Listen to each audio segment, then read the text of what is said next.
आप अपने गले में रुद्राक्ष पहनते हो? हाथ उठाओ जरा, कितने लोगों ने पहने हैं? रखो रखो, पहनना चाहिए। क्यों?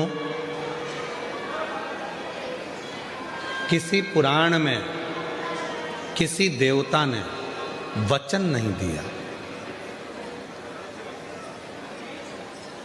किसी देवता ने किसी पुराण में वचन नहीं दिया। केवल एक पुराण है, शिव महापुराण, जिसमें शंकर भगवान पार्वती को वचन दे रहे हैं।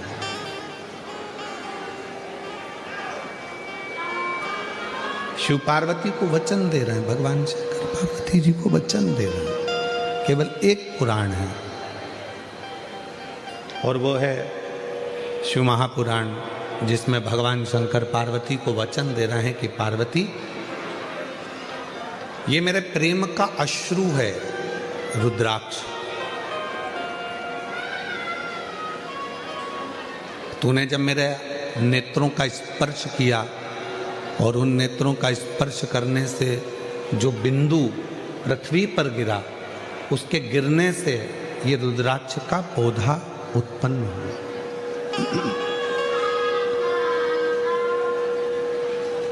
रुद्राक्ष का पौधा उत्पन्न हुआ, ये मेरे प्रेम का प्रतीक है। और दुनिया के लोग, अगर कोई संसार का मनुष्य मुझे ढूंढना चाहता है तो पार्वती, ये रुद्राक्ष मेरा खुद का एक स्वरूप है। जिसके पास रुद्राक्ष होता है, शिव पुराण में शंकर जी पार्वती को वचन देते हैं, उसके साथ मैं हमेशा हर पल, हर घड़ी, हर क्षण रहूं। ऐसा कोई पल नहीं जाता, ऐसा कोई क्षण नहीं जाता, ऐसी कोई घड़ी नहीं जाती जिस समय पर मैं उससे दूर हो जाऊं। मैं उसके साथ रहूं, उसके हर पल, हर घड़ी, हर क्षण उसके साथ।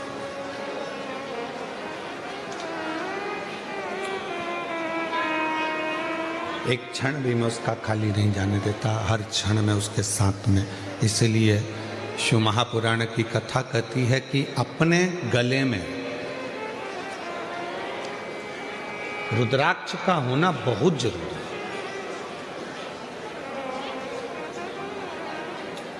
जितने ब्लड प्रेशर वाले होते हैं, जितने शुगर वाले होते हैं, काशी में आईआईटी ने इस पर शोध किया है। छोटू भाई, रुद्राक्ष पर आईआईटी शोध करी है। बड़े बड़े साइंटिस्ट इस पर शोध करें कि रुद्राक्ष के फल में, रुद्राक्ष में एक ऊर्जा, एक तत्व अलग से होता है, जो तन पर आने के बाद हमारे ब्लड प्रेशर को और हमारी शुगर का लेवल बराबर कर देता है।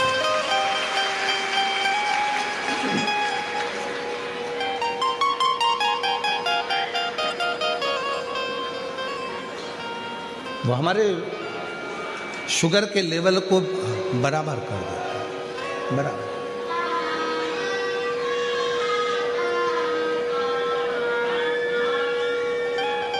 वो साधारण नहीं है। जैसे बेलपत्र का वृक्ष साधारण नहीं होता, दुनिया में कोई वृक्ष ऐसा नहीं है जिसका फल सूखने के बाद वापिस हरा भरा हो जाए।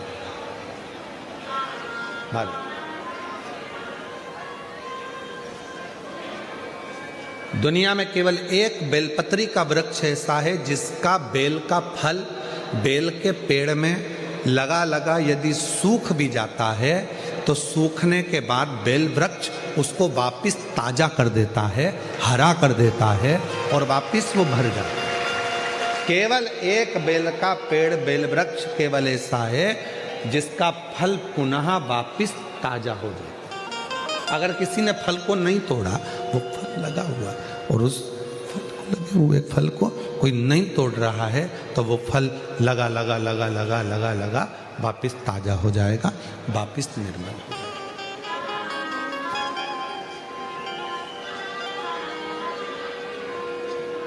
रुद्राक्ष के 4 स्वरूप हैं। सफेद, लाल, पीला और श्याम।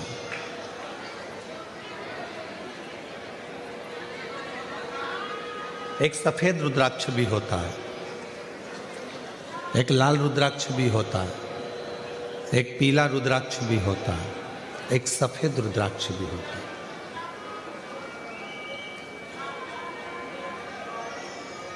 बाबा जी, एक कमल रुद्राक्ष भी होता है, एक शालिग्राम रुद्राक्ष भी होता है। वो शालिग्राम की आकृति का होता है। एक कमल रुद्राक्ष होता है, वो कमल की तरह खिला होता है, उसके अंदर भी रुद्राक्ष होता है और पत्तियां उसकी निकली होती है बाबा जी। और जितने रुद्राक्ष होते हैं, एक मुखी से लेकर 14 मुखी तक शिव पुराण में वर्णन है, और एक मुखी से 21 मुखी तक स्कंद पुराण में वर्णन है। स्कंद पुराण में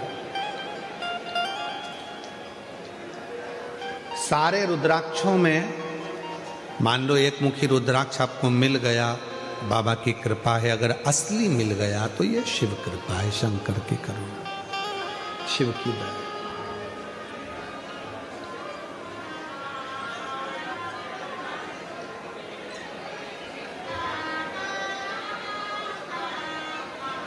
पर संपूर्ण रोग, संपूर्ण दुख, संपूर्ण तकलीफ, संपूर्ण बीमारी, संपूर्ण कष्ट, संपूर्ण समस्या का हल करने के लिए 2 रुद्राक्षों का महत्व का है। बहुत सालों के बाद ये बात निकली है व्यासपीठ से। हो सकता है आप लोगों के भाग्य होंगे, सूरत वासियों के, तो ये कथा है।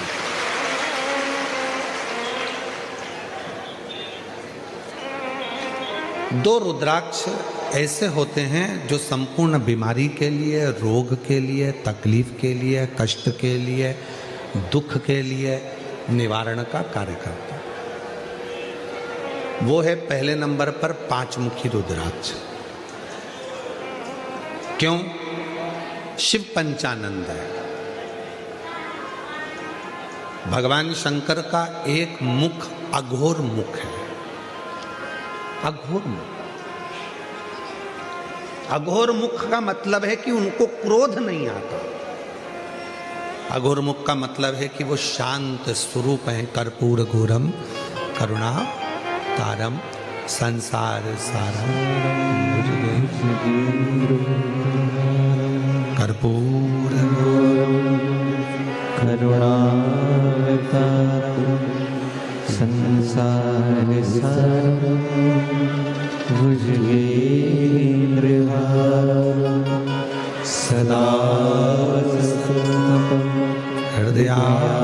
हृदयारविन्दे भवं भवानी सहितं नमामि। जैसे आरती होने के बाद में कर्पूर गौरम जब हम गाते हैं और उसमें कपूर को अग्नि में डालते हैं, कपूर को अग्नि में दिया जाता है। आपको सबको कथा में हमने पहले भी वर्णन किया कि कपूर किसका प्रतीक है।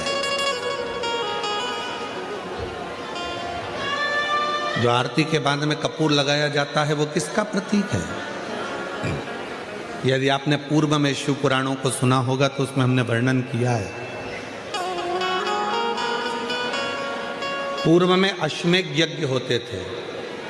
अश्वमेध यज्ञ का जो अश्व होता था वो पूरा दिग्विजय करने जाता था।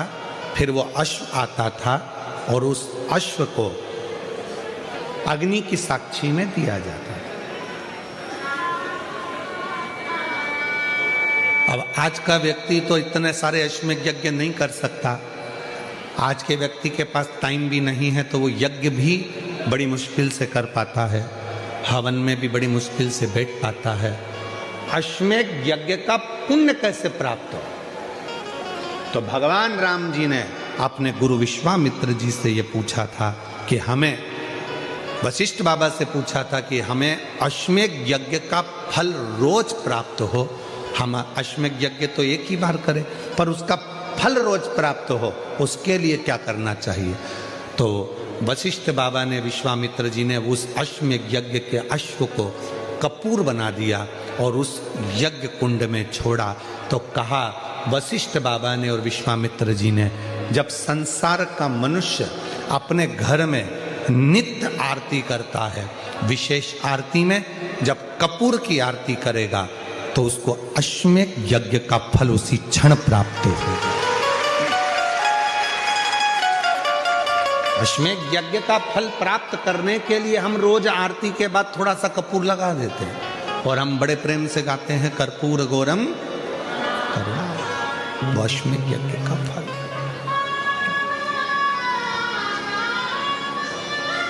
हमारे सनातन धर्म में जितनी भी चीजें होती हैं कोई साधारण नहीं है हमारा।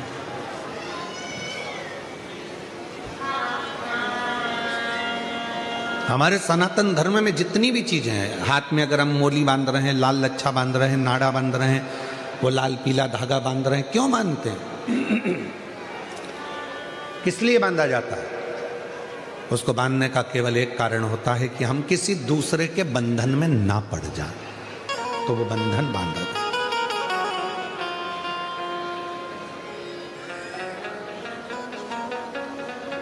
हमारे सनातन धर्म में माताएं तिलक लगाती हैं, बिंदी लगाती हैं, मांग भरती हैं। ब्रह्मांड के मध्य बिंदु में एक सूर्य रेखा होती है। सूर्य रेखा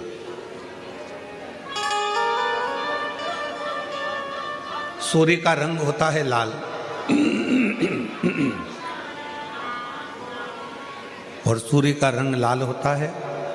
सिंदूर, मांग में भरने वाला कुंकू लाल होता है, लाल कलर होता है। जब माताएं अपने मांग में सिंदूर भरती हैं, लाल रंग का कुंकू या सिंदूर मांग में भरती हैं, तो उनकी सूर्य रेखा प्रबल हो जाती है। और यदि कोई माता पढ़ी लिखी भी नहीं होती है, कुछ भी ना पढ़ी लिखी है, तो भी अपने बच्चे को पढ़ाने की सामर्थ्यता उसमें तुरंत प्रकट हो जाती है। वो पढ़ा। छोटू भाई, पहले के समय में माता इतनी पढ़ी नहीं होती थी। जो बुजुर्ग माताएं हैं वो इतनी पढ़ी नहीं होती, पर अपने बच्चे को वो ज्ञान पूरा देती। अपने बच्चे को विद्वत्ता पूरी देते थे, विद्वत्ता ज्ञान पूरा देते।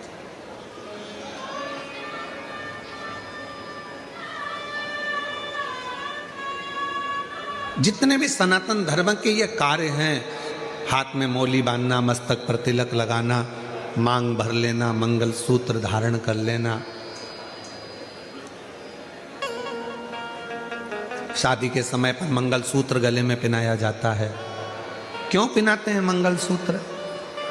क्योंकि उस मंगल सूत्र में कुछ दाने काले होते हैं, कुछ दाने पीले होते हैं। कुछ दाने सोने के होते हैं पीले कलर के, कुछ काले कलर के होते हैं, और बीच में एक छोटा सा पेंडिल हो जाता है, मंगल सूत्र। वो मंगल सूत्र शादी के मंडप में लड़का लड़की को इसलिए पहनाता है कि इस मंगल सूत्र को तुम देख लो, जैसा ये मंगल सूत्र है वैसा ही हमारा जीवन रहेगा। कुछ दिन काले रहेंगे तो कुछ दिन पीले रहेंगे, कुछ दिन सुख के रहेंगे तो कुछ दिन दुख के रहेंगे।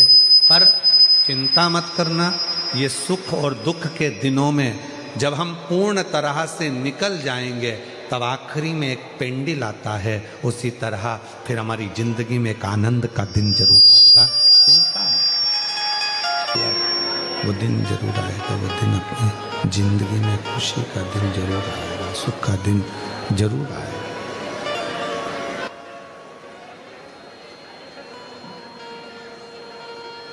मंगलसूत्र हमें प्रेरणा दे रहा है।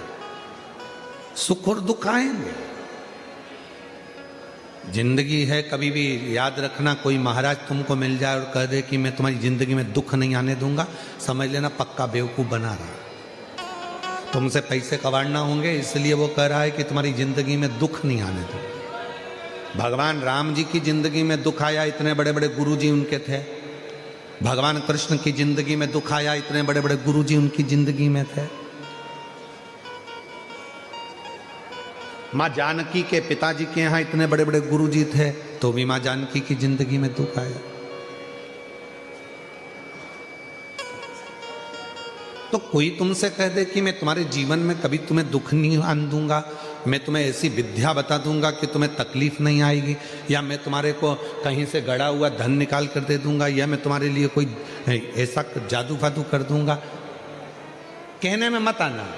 आजकल बेवकूफ बनाने वाले बहुत घूम रहे हैं, इनके कहने में मत। अपना दुख अपने को काटना।